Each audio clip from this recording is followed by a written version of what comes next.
নবীজির একজন সাহাবী ছিলেন, নাম আবু তলহা। বলেন নাম কি?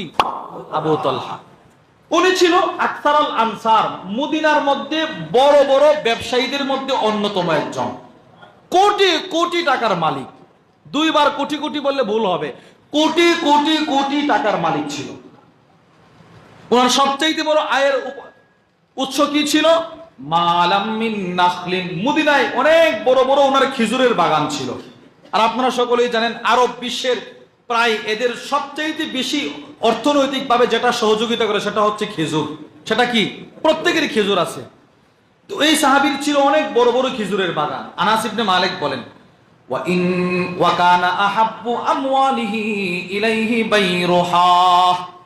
ওই সাহাবীর সবচাইতে দামি সম্পদ ছিল তার কাছে প্রিয় বাইরুহা নামে একটা খেজুরের বাগান।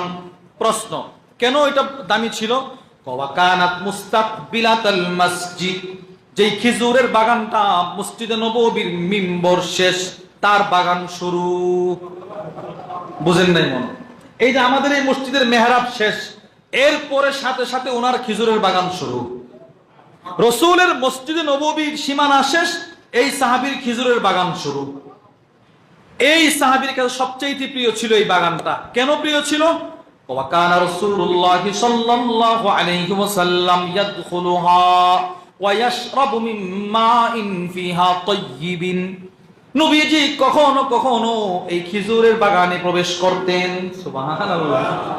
রাসূল অন্য কারো বাগানে যাক না যাক, ওনার বাগানে প্রতিদিন ঢুকতেন।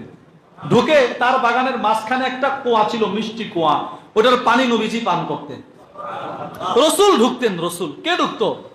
আর রসুল হচ্ছে পৃথিবীর সবচাইতে দামি মানুষ। আল্লামা আব্দুল ফাত্তাহ আবু গুদ্দা রাহিমাহুল্লাহ তার বিখ্যাত কিতাব সফআত মিন সাবরিল উলামা আলা শাদাইদিল ইলমি ওয়াত তাহসিলের মধ্যে লেখেন, মা জামা আল্লাহুল খায়রা কুল্লাহু লি আহাদ ইল্লা লিন-নবী সাল্লাল্লাহু আলাইহি ওয়াসাল্লাম। পৃথিবীর আগের, পৃথিবীর পরের, দুনিয়া আখিরাতের, জান্নাতের, ফুলসারাতের পুলের, মিজানের যত কল্যাণ আল্লাহ সৃষ্টি করেছেন, সব কল্যাণ একসাথে আল্লাহ কাউকে দেয় নাই।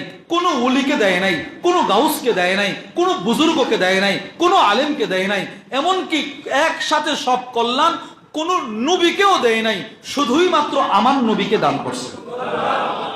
পুরোটু কল্যাণ, পুরা কল্যাণ আল্লাহ আমার নবীরে দান করছে। ওই নবীর দাম কেমন হবে?